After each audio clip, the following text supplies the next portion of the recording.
They had a word for humans in the Galactic Combat Registry. The word translated, roughly, to the ones who bleed interesting. Not the strongest species. Not the fastest. Not the most durable. The Vorkai could regenerate a limb in 6 hours. The Denari had bones denser than reinforced hull plating, and the Cheth could survive vacuum exposure for nearly 4 minutes without a suit. Humans couldn't do any of that. Humans bruisa. Humans broke. Humans bled in colors that other species found almost artistic in their variety. But here was the thing about humans that the Galactic Combat Registry had never quite managed to classify, never managed to enter into a clean numerical field in their database, never managed to predict with any of their 17 behavioral modeling systems. Humans did not stop. Not when they should. Not when the math said to. Not when every other species in the known galaxy, all 41 registered combat-capable civilizations, would have read the situation correctly, processed the odds, and made the rational choice to stay down. Humans looked at the rational choice and did something with their face. Something the Vorkai called the stupid smile. Something the Denari just called the warning sign. Something that, if you had been watching long enough, you learned meant one thing and one thing only. Something was about to happen that wasn't in the registry. Commander Yael Das hadn't smiled yet. She was bleeding from her left side, standing in the center of the grand arena of Keth-4, surrounded by 70,000 spectators who had gone so quiet you could hear the sand shift under her boots. The champion's weapon, the Varek blade, 400 pounds of ceremonial war steel, a weapon that the registry formally classified as non-viable for single-entity combat use without cybernetic augmentation, was lying in the sand 6 feet in front of her. The champion was lying 12 feet behind her. And nobody, not the registry, not the commentators, not the 70,000 spectators, not the 7 council representatives seated in the high box with their translation earpieces and their formal robes and their careful political neutrality, nobody was making a sound. Because Yael Das was walking toward the blade, and she was still smiling. The transport ship that brought Yael Das to Keth-4 was a second-hand Denari cargo hauler that smelled like mineral oil and something the crew politely refused to identify. It had 17 bunks for a crew of 9, a navigation system that occasionally translated coordinates into a language nobody on board spoke, and a single porthole on the starboard side through which, if you pressed your face against the cold metal rim at exactly the right angle, you could see the planet growing larger as they descended. Yael pressed her face against it for a long time. Keth-4 was rust and gold from orbit. The continents were dry and wide, the kind of terrain that looked ancient even from space, ridged and grooved like something had dragged enormous fingers across it 1,000,000 years ago and never come back to smooth it out. The city of Varketh sat in the middle of the largest continent like a crown that had been dropped and never picked up, sprawling, asymmetrical, built by 40 generations of architects who had each decided the previous generation's choices were wrong. The arena was the only thing that looked deliberate. Even from orbit, even through a porthole the size of a dinner plate, it was unmistakable. A perfect circle, white stone, like someone had pressed a coin into the rust-colored earth and left it there. Yael had seen pictures. She'd read the files. She'd watched 17 hours of archive combat footage in the week before departure, eating cold food out of containers and taking notes on a paper pad because her tablet was broken and she hadn't gotten around to replacing it. The file said the arena seated 70,000. The file said it had hosted 412 championship bouts in its recorded history. The file said the current champion, a Vorkai named Greth 7, had not been defeated in 11 years of competition, had won his last 23 bouts without sustaining a single injury the registry classified as significant, and stood 2 meters and 40 centimeters tall with a resting muscle force output that the human equivalent would be somewhere north of lifting a small car. The files did not say what Yael planned to do about any of this, mostly because she hadn't told anyone her plan yet. The other passengers on the cargo hauler were a mixed group. A Denari merchant named Vorset, who was transporting medical equipment and regarded Yael with the polite wariness that most Denari extended toward humans. Not hostility, Exactly. More the way you'd regard a dog that had been friendly so far, but had a look in its eye that you couldn't quite read. Two Cheth academics who were traveling to Kethvor to observe the championship as a cultural study and spent most of the journey writing in their notation books and occasionally looking at Yael the way the Denari merchant did.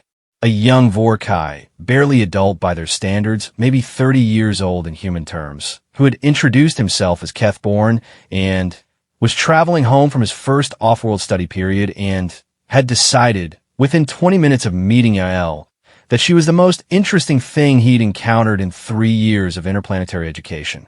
He sat across from her at the small folding table in the common area and watched her read her notes.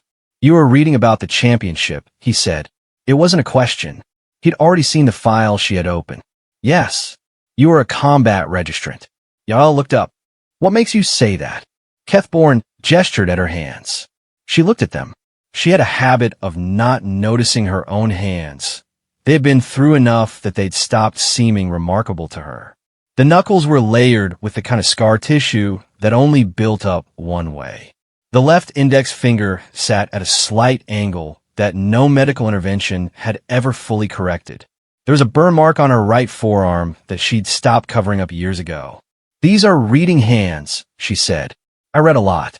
Kethborn's expression, Vorkai faces were mobile in ways that took time to learn. All those extra muscles around the jaw and brow shifted into something that was probably the equivalent of polite skepticism. "The registry has you listed." Yael set down her notes. "You checked. I was curious." "It is not. I hope I have not offended." "I was curious. You're the first human I have met in person." He paused. "The registry lists you as a Tier 4 combat registrant. 12 documented bouts. 7 wins. That is, for a human, that's a losing record," Yael said. "Yes. I was going to say, it is remarkable that you have survived 12 documented bouts." She picked up her notes again. "Flattering." Kethborn leaned forward slightly. He had the particular earnestness of a young person who hadn't yet learned that most adults found earnestness exhausting. "Why are you going to the championship? You are not seated. You have not registered for the open bracket. You are traveling as a spectator, but you have—" He gestured at her hand again. "You have those hands." Yael was quiet for a moment. Outside the porthole, Kethvor was getting closer. "I'm going to challenge Greth 7, she said. The table was very quiet. The cargo hauler hummed around them. Somewhere in the back, the Denari merchant was talking to someone on a comm unit. Kethborn said, "The Varric Protocol." "The Varric Protocol," Yael confirmed. The Varric Protocol was old. Older than the current registry. Older than the current championship format. Older than most of the political structures that currently governed interplanetary relations. It had existed in some form since before the Denari made first contact with the Vorkai, before the Cheth joined the Galactic Compact, before anyone had thought to formalize the rules of arena combat into a document with 17 appendices and a glossary. The protocol was simple. Any registered combatant, regardless of tier or seeding, could challenge the reigning champion directly outside the bracket system, provided they were willing to accept the full terms. No weight class adjustment, no species accommodation, no equipment modification. You used what the champion used. You fought where the champion fought. You won or you didn't. The last time a challenger had invoked the Varric Protocol, it had been 47 years ago. A Denari fighter named Osekvor had challenged the then champion, a Cheth named Vel 3, and the bout had lasted 11 seconds. The registry had classified it as combat duration, insufficient for meaningful data collection. Nobody invoked the Varric Protocol anymore. It was technically still on the books, but functionally treated as a historical curiosity, the kind of rule that existed because nobody had gotten around to removing it, not because anyone expected it to be used. Kethborn looked at Yael's hands again, then at her face. "You have a plan," he said. It wasn't a question this time either. "I have a plan," she agreed, and went back to her notes. The city of Varketh processed arrivals through a terminal that was roughly the size of a small country. It had been built to handle the championship crowd, 70,000 spectators plus officials plus press plus the small armies of handlers and managers and sponsors that travel with serious competitors. And it did this with a bureaucratic efficiency that made Yael feel briefly like she was a single document in a very large filing system. She was processed, stamped, registered as a spectator, issued a transit pass, and directed to her accommodation in 45 minutes. The accommodation was a small room in a block of identical small rooms near the outer ring of the city, the kind of place that hosted visitors who weren't there to be treated well, just to be housed. The bed was sized for a denarii, which meant it was both longer and wider than she needed. The window looked out onto a narrow street where the local vendors were already setting up for championship week. She unpacked methodically. Clothes, the paper pad with her notes, a small kit of tools she'd been allowed to bring through customs because none of them were classified as weapons, and she described them, accurately, as maintenance equipment. A photograph that she didn't take out of her bag, just confirmed was still there, and then left. Then she sat on the denarii-sized bed and ate a protein bar and read through her notes one more time. The Varek blade was the ceremonial weapon of the Keth Vor Championship. It had been the champion's weapon for as long as the championship had existed in its current form. Longer, probably. It was 412 pounds of Vorkai war steel, a material that was denser and harder than anything humans manufactured at comparable cost, forged in a style that predated power tools, and reflected an era when the Vorkai had been fighting each other rather than competing with each other. It was a sword in the same way that a building was a door, technically in the same category, functionally in a different universe. The registry's analysis of the Varek blade concluded, in its clinical way, that it was unsuitable for competition use by species without Vorkai equivalent musculature or cybernetic augmentation. The analysis noted that the blade had never been lifted by a non-Vorkai combatant in the history of the championship. It noted as a data point that 3 denarii challengers had attempted it, 2 Cheth challengers had attempted it, and all 5 had failed to raise it above their knees. Yael had watched all 5 attempts in her 17 hours of archive footage. She had also watched something else. Something that wasn't in the registry's analysis because the registry dealt in data that could be quantified, and what Yael had noticed was not easily quantifiable. She had noticed how Greth 7 held the blade. He was enormous, and he was powerful, and his record was 23 undefeated bouts, and everything about him suggested that the blade was a natural extension of his body, something he'd been born to carry. But there was a moment, a specific moment that appeared in 7 of the archive bouts, always in the second half of the fight when the bout had gone longer than expected, where his grip shifted. Not by much. A centimeter, maybe 2. His right hand moved fractionally lower on the hilt. Most people watching the footage wouldn't see it. It wasn't dramatic. It wasn't the kind of thing that made it into highlight compilations. But Yael had watched it 7 times, and then she'd watched it 7 more times, and then she'd sat in her small rented room before departure with her paper pad and written 3 words at the top of a fresh page. He compensates left. The Varek blade, for all its mass, for all its reputation, for all its 4 centuries of ceremonial weight, was balanced incorrectly for a right-handed fighter of Greth 7's exact proportions. Not by design, by time, by wear, by the particular way that 400 years of champions had gripped it at the same point on the hilt, wearing the grip down on one side in a way that shifted the weapon's center of balance 4 centimeters toward the right edge. For centimeters, in a 400-pound weapon, against a 2-meter 40 Vorkai who had 23 consecutive championship victories. Yael finished her protein bar and looked at her notes. For centimeters was not nothing. She filed the Varek protocol challenge the next morning at the registry office, which was a small room off the main terminal staffed by a single denarii clerk who clearly had not processed one of these in his professional lifetime, and had to call 3 separate supervisors before anyone could confirm the paperwork was correct. The reaction was not immediate. News moved at institutional speed through the championship registry, filtered through layers of official communication and formal notification processes before it reached anywhere that mattered. But by the afternoon, when Yael was sitting in an open-air food market trying to work out which of the local dishes were safe for human digestive biology, Kethborn found her. He looked like he'd been running. "They are talking about it," he said, dropping into the seat across from her without being invited. "Everywhere. The vendors, the registered fighters, the press channels. They're saying a human has filed the Varric protocol." Yael tried a piece of something that smelled like roasted root vegetable and turned out to taste like roasted root vegetable with an aggressive amount of something that was not quite pepper. "Good. They're not saying it with respect." "I know. They're saying," Kethborn paused. He was young enough to still be bothered by what he was about to repeat. "They're saying it is a publicity gesture. That you are a human who wants the attention of invoking the protocol, but does not expect to actually fight. That the registry will find a procedural reason to deny. They can't deny it," Yael said. "The protocol is still on the books. I meet all the registration requirements. I filed correctly." She tried another piece of the root vegetable thing. "Let them talk." Kethborn watched her eat for a moment. "Greth 7 has not commented. He will. When he decides I'm real." She set down her food. "Right now I'm a rumor. An anomaly. The kind of thing you don't respond to because responding gives it weight.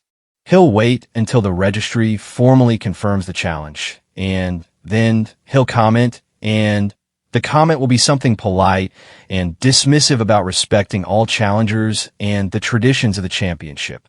She paused. "Then he'll watch my archived footage. You have a losing record. 7 wins in 12 bouts. 7 wins from 12 is 58%, Yael said, against opponents who were all higher tier than me. In bouts where the registry afterward classified the physical differential as significant in 6 out of 7 of my wins." She picked up her food again. "The footage is not flattering. It is, however, instructive if you watch the right parts." Kethborn was quiet. "Then, what are the right parts?" Yael smiled. It was, apparently, the stupid smile. "The warning sign. How I take a hit," she said. The formal confirmation came 2 days before the championship. By then, the talk had moved from market stalls to press channels to the kind of official commentary that indicated the story had weight, and the weight had attached itself to a question that nobody in the Galactic Combat Registry had needed to ask in 47 years. Was a human really going to do this? Greth 7's comment came through his official handler and was, as Yael had predicted, polite and dismissive and full of language about respecting the traditions of the championship. It was also, between the formal phrases, faintly confused, the particular confusion of someone encountering something that the pattern-matching part of their brain kept trying to classify as a joke.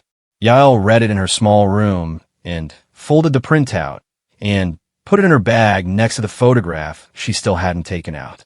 The championship bouts ran for 3 days. Yael watched them from the stands. She had a spectator pass, and she used it sitting in the upper tiers with the general crowd and watching fight after fight with the same focused attention she'd brought to 17 hours of archive footage. The other spectators around her were mostly Vorkai, with a scattering of Denari and Cheth and a few species she recognized but couldn't name. None of them paid her particular attention. A human in the spectator stands during championship week was unusual, but not impossible. Humans traveled, humans were curious, humans had a documented fondness for watching things that were bigger and more powerful than themselves compete. Nobody looked at her and saw a challenger. They looked at her and saw a tourist. She watched, and she noted. She watched Greth 7's quarterfinal bout, his semifinal bout, his preparation rituals, the way he moved on the sand, the way he breathed between engagements, the way he adjusted his grip when a bout ran long. She watched the Varric blade. On the morning of the championship final, she submitted her formal challenge notification. Under the Varric protocol, the challenge had to be accepted before the champion took the field for their bout, or forfeited. The championship committee had clearly hoped that Yael would not submit in time, or would withdraw, or that some procedural irregularity would surface that would allow them to deny it without setting a precedent. None of those things happened. The challenge was accepted. The championship final was canceled. and 70,000 spectators who had come to Kethvor to watch Greth 7 win his 24th consecutive championship bout were instead going to watch something that had not happened in 47 years. Kethborn found her outside the field entrance, where the sand of the arena was visible through the wide gate, golden and flat in the morning light. "Are you afraid?" he asked. Yael looked at the sand, at the arena, at the white stone of the walls rising toward a sky that was a different color than Earth's sky, more orange than blue, warm in a way that Earth's sky was not. "Yes," she said. He waited. She didn't add anything else. Does that not change your fear? Doesn't change the math," she said. "It just makes the math louder." She adjusted the strap of her bag. "That's the thing about being afraid. It's information. Same as anything else." She glanced at him. "You watched the final today. Watch my hands." She walked through the gate onto the sand. The crowd noise, which had been a constant roar since dawn, did something strange as she entered. It didn't stop. It shifted, like a single enormous animal turning its head. 70,000 people looking at one human being. She walked to the center of the arena, where the Varrock blade had been placed in the sand, and she stood beside it, and she looked up at Greth 7 across 40 meters of empty arena floor, and he looked back at her with an expression that was for the first time not polite and not dismissive. He was trying to read her. She let him. The championship bell rang, and Yael Doss bent down, closed both hands around the hilt of a 400-pound weapon, and lifted it. Not with two hands, with one. The arena went silent. Not the silence of crowd waiting. The silence of 70,000 people who had just watched something their pattern recognition systems had no file for. Greth 7 stood very still across the sand. Yael turned the blade once in her grip, feeling the balance point exactly where she'd known it would be, for centimeters off-center to the right, and she settled in her stance, and she looked at the champion, and the stupid smile was on her face, and every person in that arena who knew what that smile meant felt something cold move through them. Because the math had just changed, and somewhere in the upper tier, a young Vorkai named Kethborn was watching her hands, and he finally understood what she'd meant. The silence lasted 4 seconds. Then the arena found its voice again, all 70,000 of it, and the sound was not what a championship crowd usually sounded like. Championship crowds had a texture, layered and rhythmic, built from anticipation and partisan loyalty and the particular excitement of watching something you expected to happen very well. This was different. This was a crowd that had been surprised by something it didn't have a category for, and the noise it made was the noise of 70,000 people trying to recalibrate simultaneously. Greth 7 did not move. That was the first thing that told Yael something important. In his footage, in all 23 bouts she'd watched, Greth 7 opened by moving. Not charging, not rushing. The Vorkai style was deliberate and architectural, each movement a load-bearing element of the next, but he moved forward within the first 3 seconds of every bout because he was the kind of fighter who understood that controlling space was controlling the fight, and he had the mass and the reach to enforce that understanding on everyone he'd ever faced. He wasn't moving. He was looking at her hands. Good. She kept the blade up. It was heavy. She wasn't going to pretend it wasn't heavy, wasn't going to act like this was effortless, because it wasn't effortless, and Greth 7 would know immediately if she performed ease she didn't have. The weight was real. What was also real was that she'd spent 8 months working specifically for this moment. 8 months of a training program that her coach, a retired Denari fighter named Osek Vor's daughter, who had watched her father lose that 47-year-old bout and had never entirely forgiven the registry for not warning him, had designed around one single objective, not lifting the Varrock blade exactly, but building the kind of structural strength in her shoulders and core and legs that could sustain the lift long enough to matter.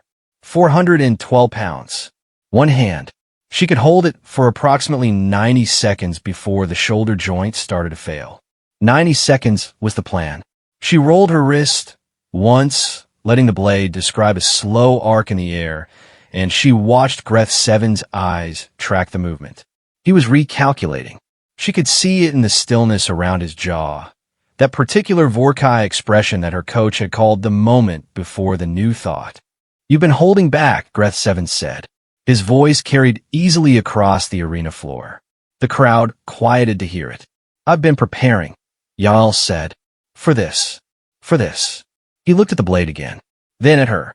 Then at something behind her eyes that she suspected he was trying and failing to map onto anything he'd encountered before. "The registry said your record was 7-5. 7-5. The blade is 412 pounds. 412, she agreed. "But it's balanced wrong." The crowd noise shifted again. Not louder. Different. The sound of people leaning forward. Greth Seven's expression changed. Something moved across it that she recognized because she'd seen it in the mirror. The specific recalibration of a person who has just understood that someone else has done more homework than expected. He moved. Not the way she'd anticipated. She'd anticipated the forward architecture, the measured advance that she'd watched in 23 bouts of footage. He came in sideways, which meant he'd been watching her footage too, and had noticed the way she defended her right side, and the angle he was taking was designed to make her bring the blade across her body to cover, which would break the one-handed grip and drop her to two hands, which was where his mass advantage became total. She dropped the blade. Not dropped. Set down. Fast, controlled, the butt of the hilt hitting the sand exactly where she'd planned, and she was already moving right, not left, crossing his angle instead of defending it. And the first thing Greth Seven's first strike hit was empty air where she'd been standing. The crowd made a sound that had no word in any registry document. Yael had her hands back on the blade. Two-handed now. She wasn't stupid, and the weight was distributed and the balance point was where she needed it, and she brought it up into a guard position that her coach had taught her was technically incorrect by Vorkai standards, but was the right answer for her shoulder geometry and her height and her reach. Greth Seven stopped, reset, looked at her again. "You trained for this specifically," he said. 8 months. The balance point. He glanced at the blade. "How long did it take you to find it?" 17 hours of footage. "Then I had a replica made and measured it." Something moved across his face that was not the polite dismissal from his official comment, and was not the confusion from when the challenge was first filed. It was something else. Something that if she'd seen in a human face, she would have called respect, but she wasn't fluent enough in Vorkai expressions to be sure, so she filed it as data and kept her guard up. "You understand," he said, "that finding the balance point does not make the weight less." "No," she agreed. "It doesn't. You cannot maintain a one-handed grip for the duration of a bout." 90 seconds, she said. "Maybe 100. He was quiet. "I don't need more than that," she said. The champion of Kethvor, undefeated in 11 years, looked at a human woman with a losing record and a replica-trained grip on his ceremonial weapon, and she watched him make the decision she'd been betting on for 8 months. He decided to take her seriously. The second exchange was harder. Greth Seven had adjusted his strategy, and the adjustment was smart. He was working the perimeter, staying at the edge of her range, forcing her to commit to strikes that he could read and respond to, which was the right answer to an opponent who had a mass advantage in their weapon, but not in their body. She was 68 kilograms against his 240. The blade gave her the ability to threaten his space in a way that no human had before, but it also meant that every strike she committed to was a half-second slower than her natural speed, and against someone with Greth Seven's reaction time, a half-second was everything. She wasn't trying to win through strikes. Her coach had been very clear about this. Very clear in the particular way that retired fighters were clear about things that mattered, which was mostly by saying them once and then waiting to see if you understood. "You cannot outstrike him," Asekvor's daughter had said, on the first day of training, while Yael was still learning to carry the replica blade without her shoulder rotating wrong. "You cannot out-endure him. You cannot outmass him. These are facts. What you can do is make him fight a bout that has never been fought before, and force him to solve problems his training has not prepared him for. And in the solving, find the gap." What gap? The gap every champion has. The thing they've never needed to learn because nothing has ever made them need it. Yael had thought about that for a while. "Retreat," she'd said eventually. Osakvor's daughter had looked at her and not said anything, which was her way of saying yes. Greth 7 had never lost. 11 years, 23 bouts.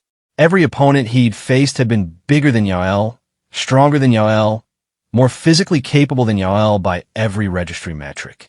Every opponent had come at him, had tried to match his architecture with their own, had tried to build counterstructures of force and positioning that would eventually find the gap in his defense. None of them had retreated, because retreating in championship combat meant giving up ground, giving up position, giving up the psychological advantage of forward pressure. Retreating meant you were losing, and losing meant the crowd knew it, and knowing the crowd knew it meant the psychological weight that made losing into defeat. Retreating meant fighting a different kind of fight than the championship had ever seen. Yael retreated. Not fully. Not in a way that looked like flight.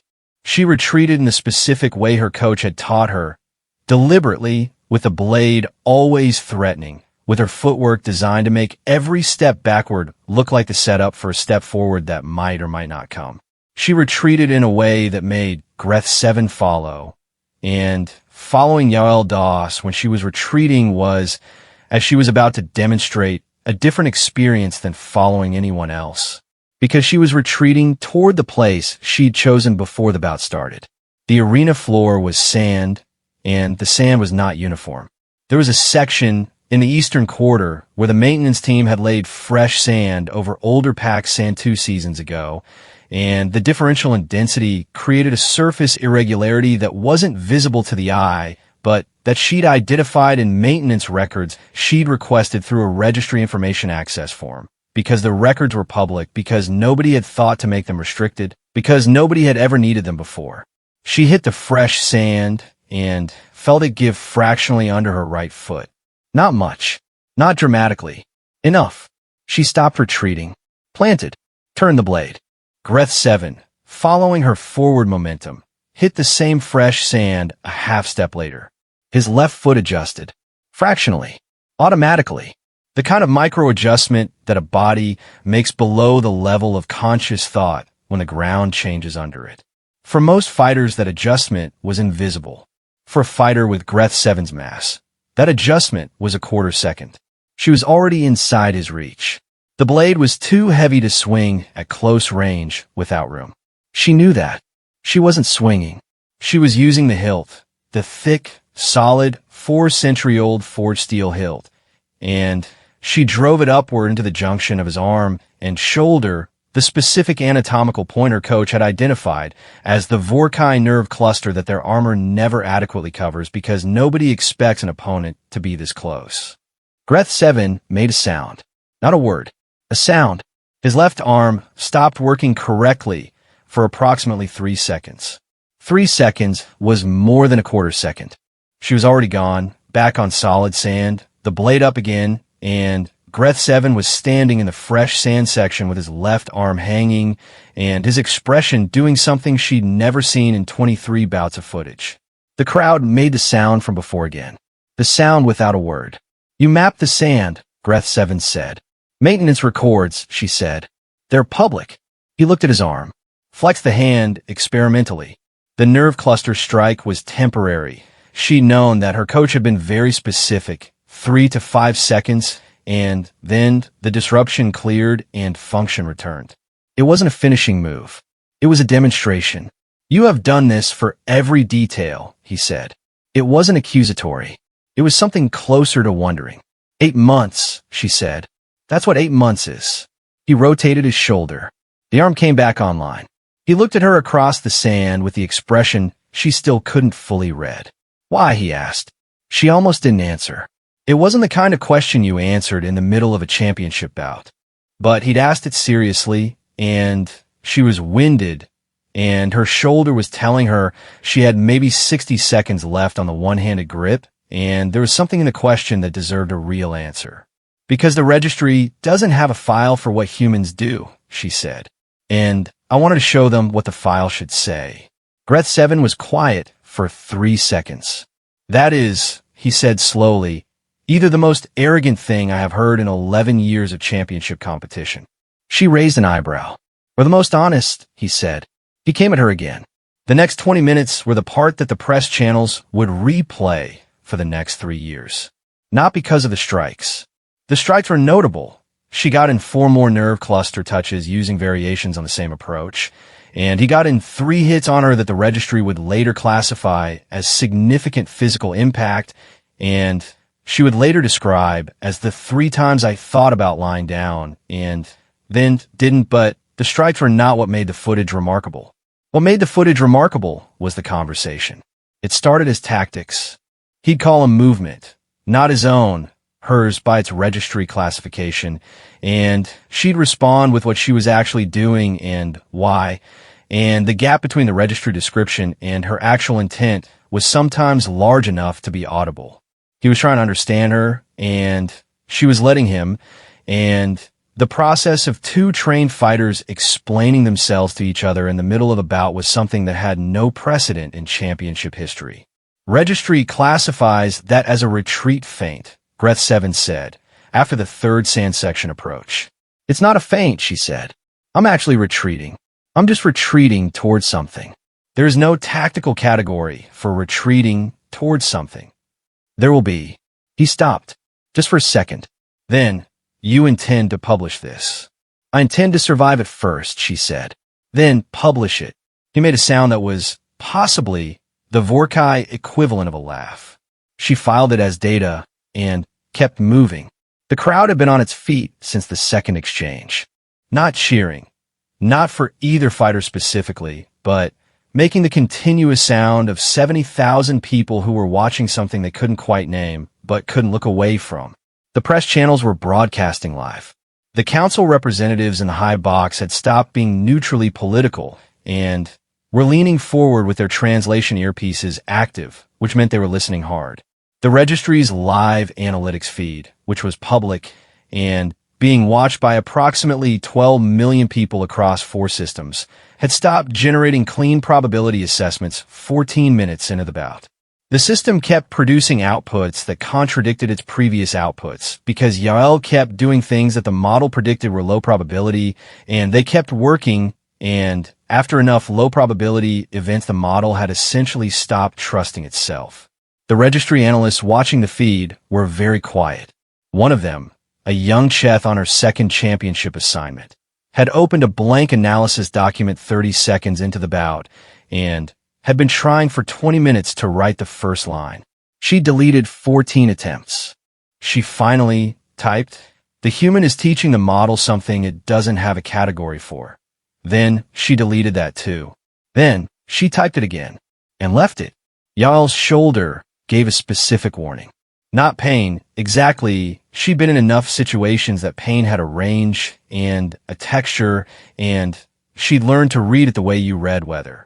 This was the kind of warning that meant she had 30 seconds on the one-handed grip, and then it was going to become a structural problem rather than a strength problem. 30 seconds. Greth 7 was 6 meters away, watching her with the expression she still couldn't fully read, and she was watching his right hand on the blade he carried, and she saw him shift his grip 2 centimeters, not 4, because he'd adjusted after she'd named the imbalance, and she knew what he was about to do. The forward drive. The architectural advance. The thing he'd built 23 consecutive victories on. He came. She held. 20 meters. She held. 15. Her shoulder was speaking to her in a language that was not subtle. 10. She released the blade from her right hand. One-handed to two-handed. The shift was a fraction of a second, but it changed her geometry, changed her angle, and she stepped not backward but sideways, and Greth 7's architecture was built for an opponent who was in front of him. She was beside him. She was inside the arc of the blade. She was where no opponent had ever been, because no opponent had ever had a reason to get there, because getting there meant being within arm's reach of 240 kilograms of Orcs champion. And that was where this plan had its final variable, the one she couldn't control through homework or training records or replica blades. Could she hold position long enough to matter? Her shoulders said no. Her legs said maybe. Some part of her that wasn't classified in any registry document said we'll see. She held position for 8 seconds. 8 seconds inside the arc, inside his reach where the blade was useless to him, and her nerve cluster strikes hit twice more before he'd adjusted enough to create separation. And when he created separation, she went with it instead of against it. Used to push his arm, clearing her away to create distance and spin. And she came out of spin with the blade back in both hands, and her stance reset, and her shoulders screaming at her in a language that had graduated from weather to emergency. Greth 7 was standing 12 feet away, breathing hard. That was the thing she registered. He was breathing hard. In 23 bouts of footage, she had never seen Greth 7 breathe hard. They looked at each other across the sand. The arena was silent again. Not the first silence, the silence of surprise. This silence was different. This was the silence of 70,000 people holding something they didn't have words for, not wanting to break it. "Your shoulder," Greth 7 said. "Yes," she said. "How long?" She thought about lying, decided against it. This fight had been too honest for lying. Maybe 15 seconds of full grip. "Then I'm compensating." He looked at her.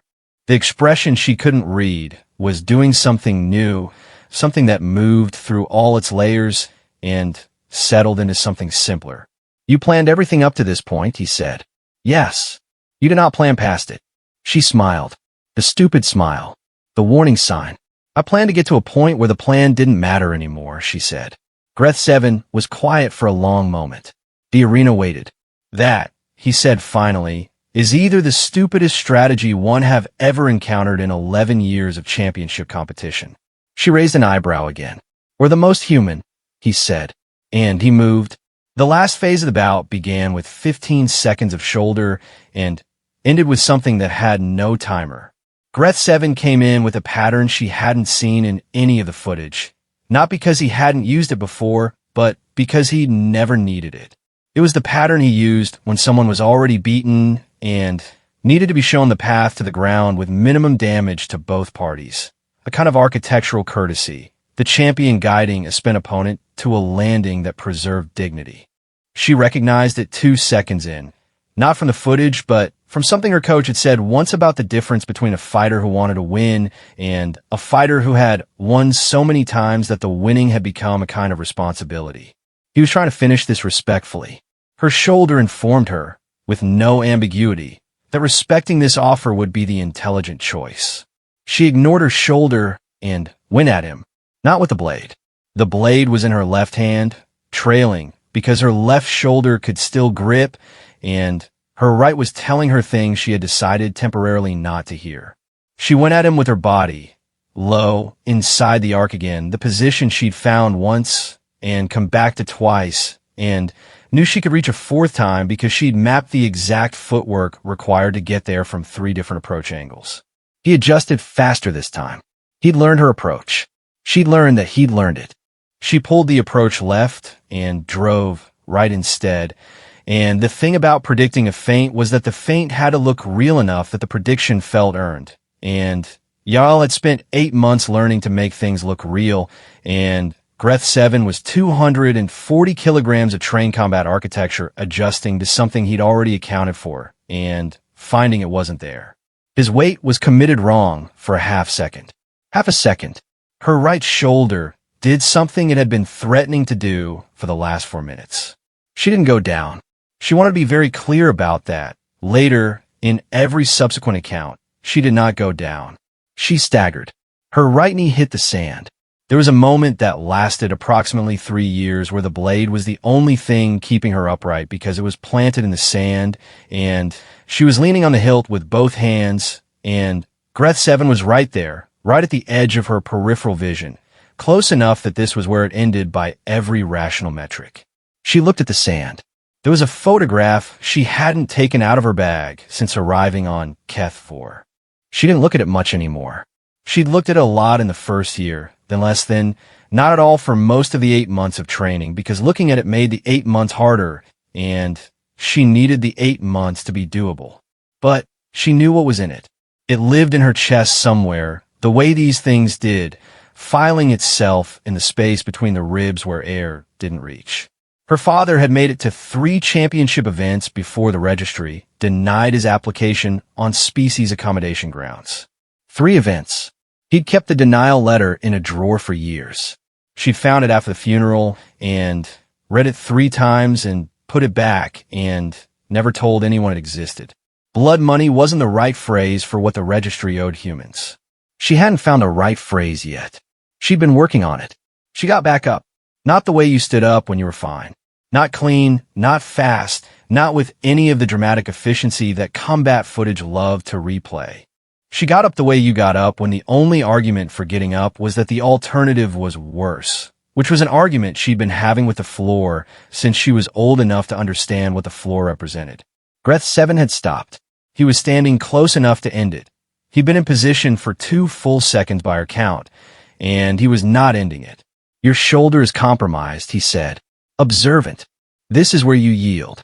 She got her feet under her properly, moved the blade to her left hand, checked the grip, decided her left shoulder was going to do what she needed it to do, or she was going to have a very serious conversation with it later. Is it?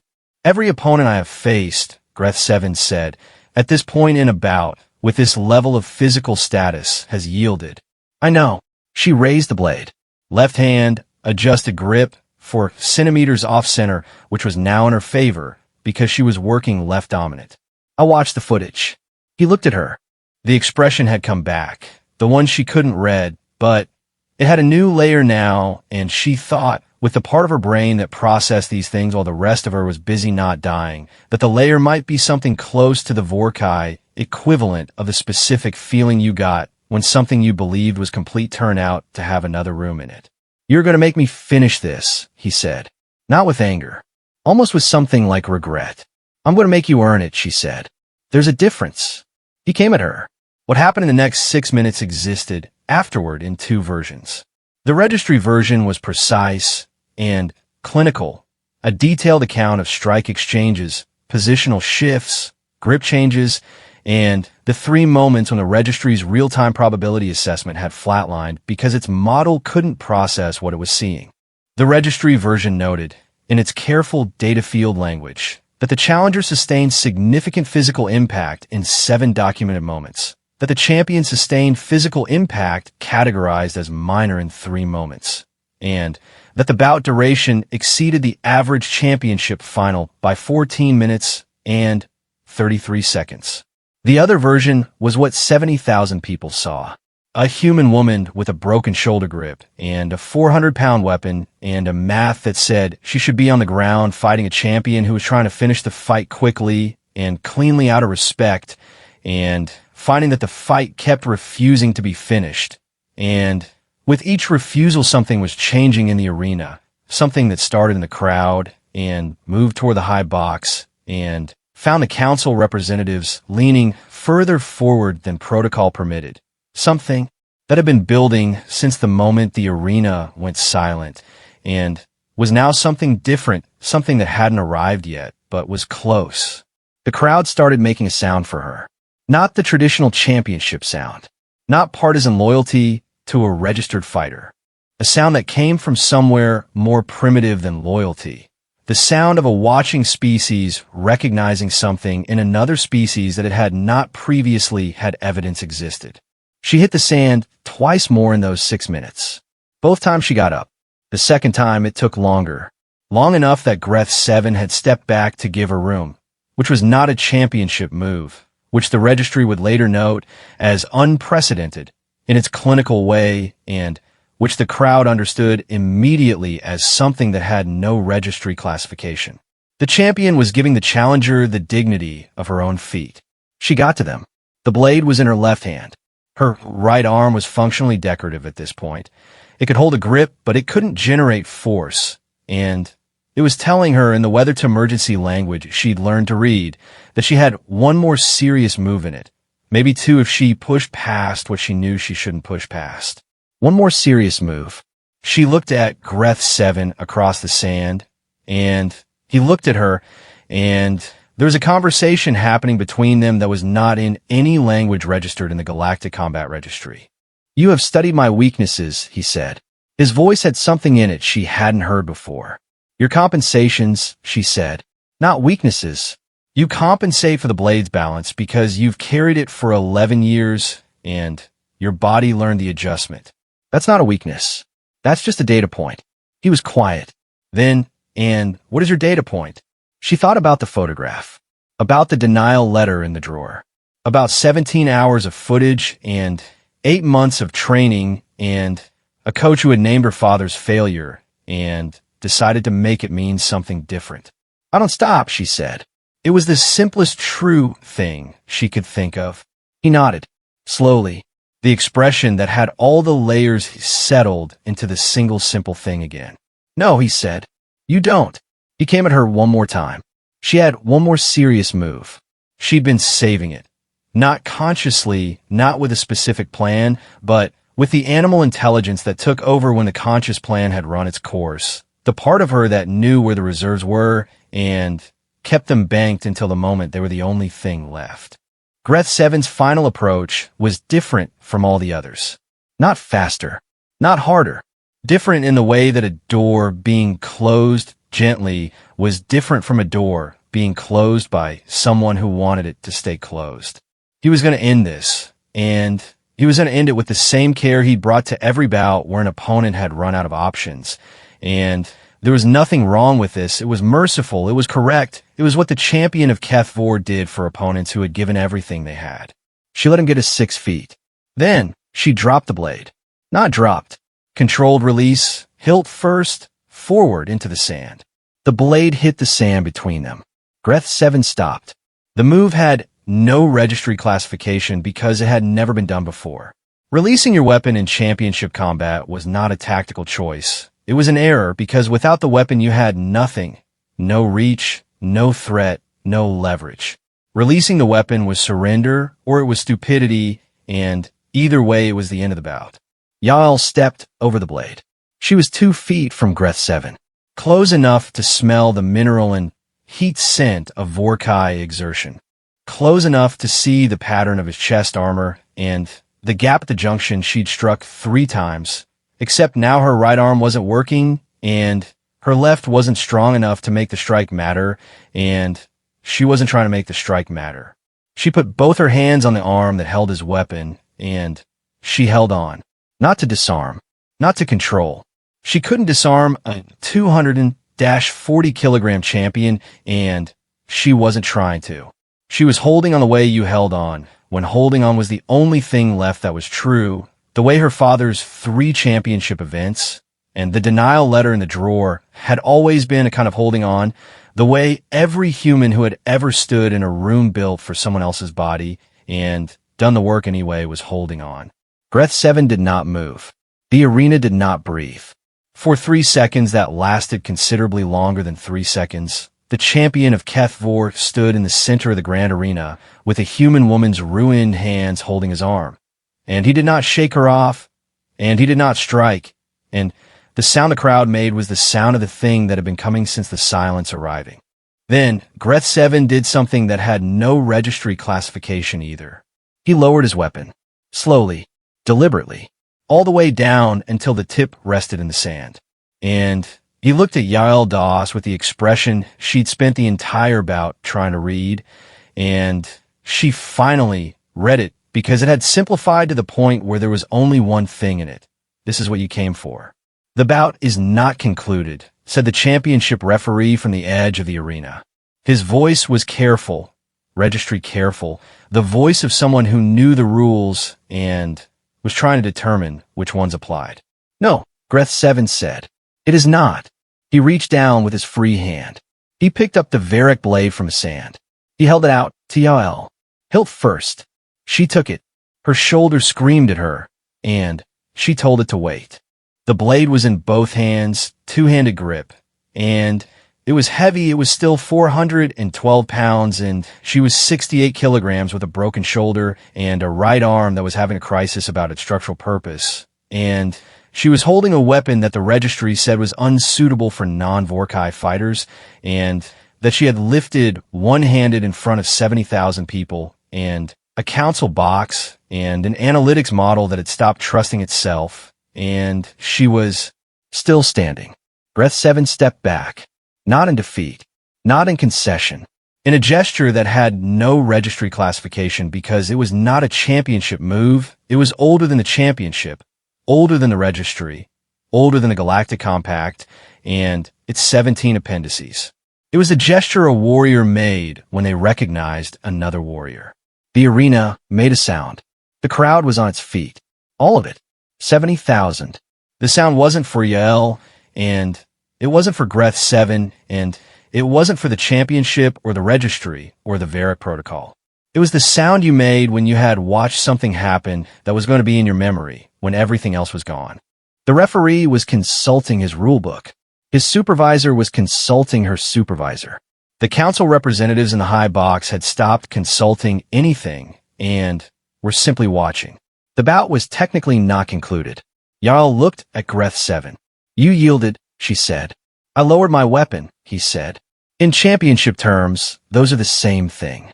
In championship terms, he said, yes. But that is not what this is. She looked at the blade in her hands. At her hands, the hands that Kethborn had noticed on the transport ship, the hands that were more scar tissue than smooth skin, the hands that had a photograph somewhere in a bag in a room in the outer ring of the city. What is it? She asked. Greth 7 was quiet for a moment. The registry, he said, does not have a file for what you did today. No, she agreed. It will need one. She looked up at him. Yes, she said. It will. The referee concluded, after a very long consultation, that under the terms of the Varric Protocol, the deliberate lowering of a weapon by the champion constituted a formal yield of the bout. The announcement came through the arena speakers in 3 languages. The crowd made the sound again, and Yelda stood in the center of the grand arena of Kethfor with the champion's weapon in her hands and her shoulder telling her very firmly that they were going to need to talk later.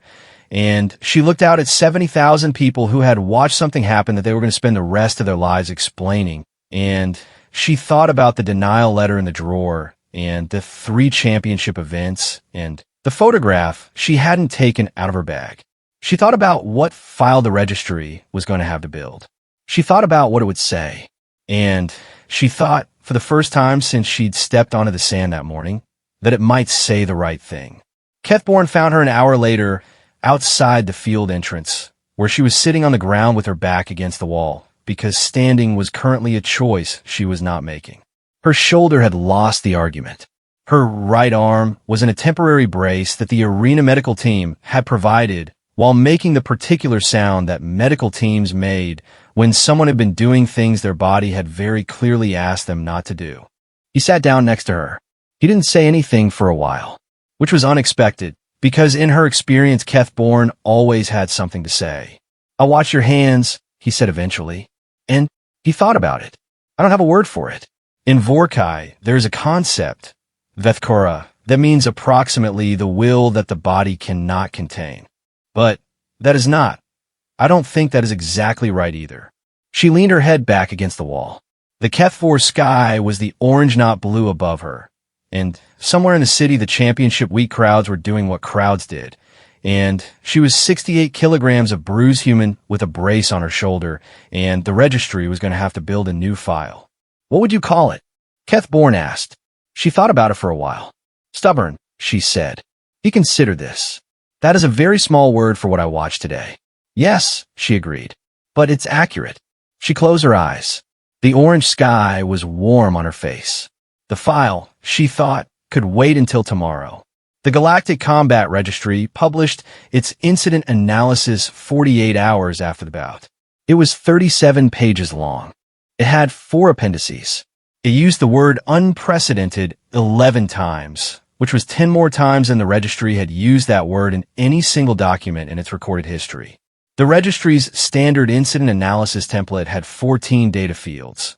The Kethfor bout analysis required the creation of 6 new fields, 3 of which had to be given entirely new classification categories because the existing taxonomy couldn't process what needed to go in them. The field that caused the most trouble was the one labeled species performance variance. The registry's standard model for this field was built on the principle that a species' combat performance existed within a predictable range, with outliers at both ends that the model could account for through statistical adjustment. Every species in the registry, all 41, had been in the model long enough that their variance ranges were established and reliable. The analyst assigned to the HFY field spent 9 hours on it and produced a document that her supervisor reviewed and returned 3 times, and finally, she wrote in the field the following: model insufficient. Recommend rebuilding human performance parameters from observed data rather than physiological baseline. Current physiological baseline does not account for the primary driver of human combat performance. Primary driver is not classifiable in existing physiological categories. Request guidance from Senior Registry Council on new classification framework. Asterisk, the Senior Registry Council discussed it for 6 hours. Then they did something that the registry had not done since its founding 212 years ago. They called the species in question and asked for help. Yael was in the Arena Medical Facility when the call came through. She had been there for 36 hours, which was the length of time it took for the medical team, 3 denarii physicians, and a human consulting doctor who had been flown in from the nearest human registered medical station, 12 hours away, to address the shoulder, the right arm structural concerns for cracked ribs that had apparently been cracked since the second exchange and had failed to mention this adequately, and an assortment of bruising that the denarii lead physician described his notes as consistent with impact from a significantly larger opponent over an extended duration, and that Yael described as, "I've had worse." The human doctor had looked at her when she said this. "Have you?" he asked. She thought about it. Define worse. He had not found this reassuring. He'd also been in practice for 30 years, which meant he had sufficient experience with human patients who described their injuries minimally to know that his job was to check everything and assume the patient was telling approximately 60% of the truth about how they felt. He checked everything. The call from a registry council came on a handheld comm unit that a registry official had delivered personally, which was how Yael knew it was important. The registry did not deliver things personally unless the alternative was something they considered unacceptable, and one of the things the registry considered unacceptable was an important communication going to voicemail. She took the call from a medical facility bed, her shoulder in a proper brace now, and her right arm in the kind of support wrap that made performing everyday tasks into a small puzzle. The council representative on the call was a denarii woman named Vorketh 7. Not related to Greth 7, she clarified immediately. The 7 was a common registration marker in HFY regional naming conventions, who was the chair of the registry's Performance Standards Committee and who spoke with the careful precision of someone who had prepared for this call and was going to use her preparation. She had. The conversation lasted 40 minutes. Most of it was the registry asking questions and Yael answering them. The questions were specific and intelligent, which told her that the registry had done its reading before calling, had watched the footage carefully, had probably consulted with people who knew combat, and not just people who knew classification systems. The final question was the one that mattered. The registry's current framework, Vorketh 7 said, classifies human combat performance based on physiological parameters: physical strength, endurance capacity, recovery rate, sensory acuity. These parameters, by every measurement we have, place humans in the lower third of registered species by combat potential. Yes, Yael said, our analysts have been unable to reconcile this classification with the observed performance data from the HFY bout. I know. We are attempting to identify the correct parameter to add to the framework. The parameter that accounts for the gap between the physiological data and the observed outcome. A pause. Commander Doss, in your assessment, what is that parameter? Yael looked at the ceiling of the medical facility. It was white and flat and had nothing interesting on it. The human doctor was across the room, writing in a file. Through the window, she could see a sliver of the HFY sky, still orange, still not quite the right color of home. She thought about how to answer this. She thought about what she'd said to Greth 7 in the arena. I don't stop. She thought about whether that was actually the parameter, whether it could be entered into a data field in a way that meant something, whether the registry could build a framework around it. The parameter, she said, is that humans know they're going to lose. Silence on the call. The chair of the Performance Standards Committee was quiet. Physiologically, by every metric you have, we lose. You're right about that. Every calculation comes out the same way. Wrong species, wrong biology, wrong numbers across the board. She shifted against the medical facility pillow, which was size for a denarii, and was therefore 2 sizes too large and 3 centimeters too stiff.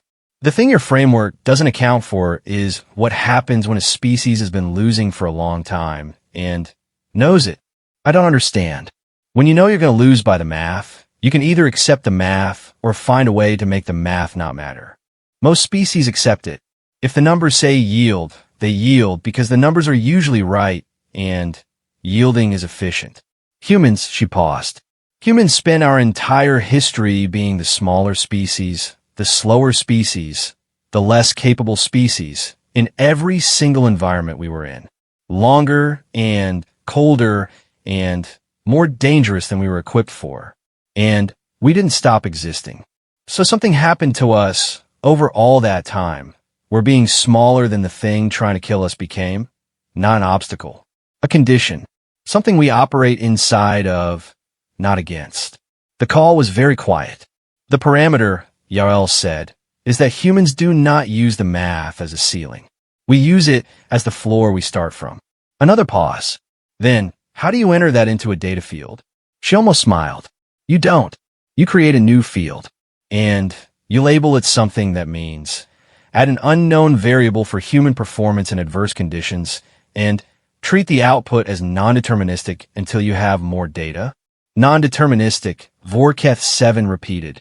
It means you can't predict the outcome from the inputs, Yael said. I know what it means. The pause had a different quality now. It means the registry cannot accurately assess a human combatant before the bout. Correct. That creates significant complications for the classification system. I know. The classification system is how the chair stopped. Start again. The classification system is how we protect combatants.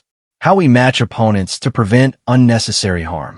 If human performance is genuinely non-deterministic under adverse conditions, then any bout involving a human combatant is essentially unclassifiable in advance. Yes, Yael said, which means you've been classifying us wrong for as long as you've been classifying us. The silence that followed was the specific silence of an institution confronting a problem it had created through confident certainty and was not sure how to address. Commander Doss, Vorketh 7 said eventually, would you be willing to come to the registry headquarters and consult on the development of a new classification framework for human combatants? Yael looked at the orange sky through the window. The human doctor glanced up from his file and caught her eye. He had the expression of a man who had a strong professional opinion about what his patient should do next, and that opinion was nothing strenuous for a minimum of 12 weeks. She made a mental note of his opinion. When? She asked. Greth 7 came to see her on her last morning in the medical facility. He came alone, which was unusual for a championship-level figure, who generally traveled with handlers and representatives and at least one registry liaison. He sat in a chair beside the bed that was sized for a denarii patient and was therefore slightly large for him, which was the first time she'd seen Greth 7 in a space size for something other than exactly Greth 7. He looked around the room with a neutral assessment of someone who regularly processed new environments. Ow. Is his shoulder? He asked. Repaired. Mostly. She flexed it, slowly. 12 weeks before it's useful. The registry has extended your combatant certification, he said, pending your recovery. There was some discussion about whether the bout's outcome could be formally classified, given the novel circumstances. The committee ultimately decided that under the Varric protocol, the outcome was valid. I know. They called. He looked at her. They called you before issuing the official ruling? They called to ask me something first. She looked at her hands. The braces were off now, which meant she could see the new damage, the brace marks, the additional scar tissue layering itself over the old. They want me to help them rebuild the human classification framework.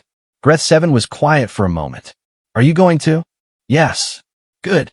He said it simply, without qualifications, which she found she appreciated. The framework has been wrong for a long time. I have thought this since my fourth championship bout, when a human challenger held the field for 38 minutes against a Denari opponent who should have ended the bout in 4. She looked at him. That's not in any footage I found. It was not a championship bout. It was a minor regional event. The human fighter's name was Doss, he said. I don't know if that is a common human family name. The medical facility room was very quiet. Not particularly common, she said. Greth 7 looked at her with the expression that had all the layers. The registry denied his classification advancement the following year. Species accommodation grounds. I know, she said. I did not know at the time that the denial was... I did not think about what the denial meant. I watched the bout because it was interesting, and then I moved on to my own preparation, and I did not. I am telling you this because you should know that I watched that bout. He paused. He was very difficult to put down. She looked at the ceiling. He had your hands, Greth 7 said. She kept looking at the ceiling. The ceiling of the HFY medical facility was white and flat and had nothing interesting on it, and she looked at it for a long time until it stopped blurring. What was the outcome? She asked. Her voice was steady. She made it steady. He won. 38 minutes. The Denari opponent yielded. Greth 7 paused. He came back the next year. The year after. 3 years of minor events. Then, the denial, and no more records in the registry. He looked at his hands. I kept the bout recording. In my personal archive. I have watched it many times. Y'all said nothing. I watched it the night before our bout, he said. I wanted to understand where you had come from. She kept her eyes on the ceiling. Did it help? No, he said. But I understood, afterward, what you meant about the file. She looked at him. What the file should say, he continued. I understood what you were there to put in it. He met her eyes. He would have done the same. If they had not, he stopped. He would have done the same. She nodded. Once. The room held it. Greth 7 stayed for another hour. They talked about the bout in the specific way that two people talked about a thing that had happened to both of them, and neither one fully owned. They talked about the balance point, and the sand mapping, and the nerve cluster strikes, and the thing she'd done with the hilt that had no registry classification. They talked about what a non-deterministic performance parameter meant for championship structure, and whether the registry's new framework would create problems or solve them or both, and whether the Varric protocol needed updating or just recontextualization. They talked about what happened to a competitive structure built on prediction when one of its species turned out to be genuinely unpredictable. At the end, standing to leave, Greth 7 looked at her once more. You said, in the arena, that you came to show them what the file should say. He paused. What does it say? She thought about it. About her father's 3 events, and the denial letter, and 8 months of training, and the sand mapping, and the nerve cluster, and one-handed, and the stupid smile. About the photograph she could take out of her bag now, she thought. She thought she could take it out now. It says, she said slowly, that human performance cannot be assessed from human physiology. It says that the relevant metric is not what we can do at baseline, but what we do when the baseline isn't enough. And that the answer to that question is not predictable and has never been predictable, and the registry has been trying to predict it for as long as they've known us, and they have been wrong every single time. She looked at her hands. It says that we're the species that knows it's going to lose and fights anyway, and that we do not experience this as tragedy. We experience it as a starting point. Greth 7 was quiet, and the most important thing the file says, she said, is that this has never been our limitation. It has always been our answer. He left. She took the photograph out of her bag. The new classification framework took 18 months to build. Yael was part of the team that built it. Not the lead. She wasn't qualified to lead a registry framework project, and she said so clearly when the council offered, but a consistent voice in the room where the decisions were made, the person who kept asking the questions that no one else was asking because no one else had stood in the center of the grand arena of HFY with a 400-pound weapon and a broken shoulder and done the math on what the math couldn't account for.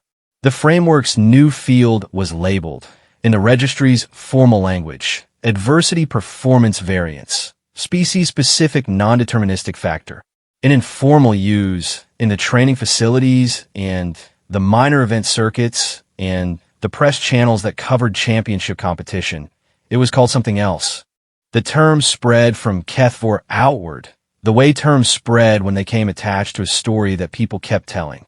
By the time it reached the outer registry systems, it had been translated and back-translated through 6 languages, which usually degraded the precision of a term considerably. This one came through clean. It was a single Vorkai word. Kethborn had been the first to use it, in a transmission he'd sent to Yoel from his university 3 weeks after the bout, along with a long message about what he'd seen when he'd washed her hands. The word translated, roughly, as the ones who make new math. The registry's formal documentation never used it. The registry was not, by temperament, an institution that used informal terms in formal documents. But in the field, in the circuits, in the arena prep rooms where fighters watched footage and took notes on paper pads or whatever their species equivalent was, the term circulated. And the ones who used it always meant the same thing. They meant the species that had stood in the center of an arena in front of 70,000 people who expected them to fail, who had every physiological reason to fail, who had a 7-5 record and a broken shoulder and a weapon they had no business lifting and had not, for reasons that the registry's analysts were still developing adequate language for, managed to absorb the information that they were supposed to stop. They meant the species that had looked at the floor and called it a starting point. The registry's analytics model was rebuilt 6 months after the new framework. The rebuilt model ran for 3 years before it produced an output that the analysts considered reliable. The first reliable output was a pre-bout probability assessment for a human challenger in a Tier 5 bout on a minor circuit in the outer systems. The assessment read, asterisk outcome, indeterminate. Performance floor, established. Performance ceiling, insufficient data. Recommendation, do not attempt prediction. Observe and record. Asterisk the senior analyst reviewed it, filed it, forwarded it to the Performance Standards Committee with a note. The note said, we think we're getting it right. Vorketh 7 read the note. Thought about it for a while. Sent it to Yoel with one line added at the bottom. You may want to see this. Asterisk Yoel was in a training facility in the outer systems when the message arrived. She was working with 2 human fighters on their pre-bout preparation. Not coaching. Exactly, she'd never claimed to be a coach. She just shared what she knew with people who were interested, and she stepped outside to read it. The sky here was blue. Not like Earth's blue, a shade or 2 off, but closer than Kethvor. She read the assessment. Read Vorketh 7's note. Stood in a close enough blue sky for a long moment. Then she went back inside and put the message away and got back to work. The file was building itself. She had always known it would. She had just needed to show them where to start.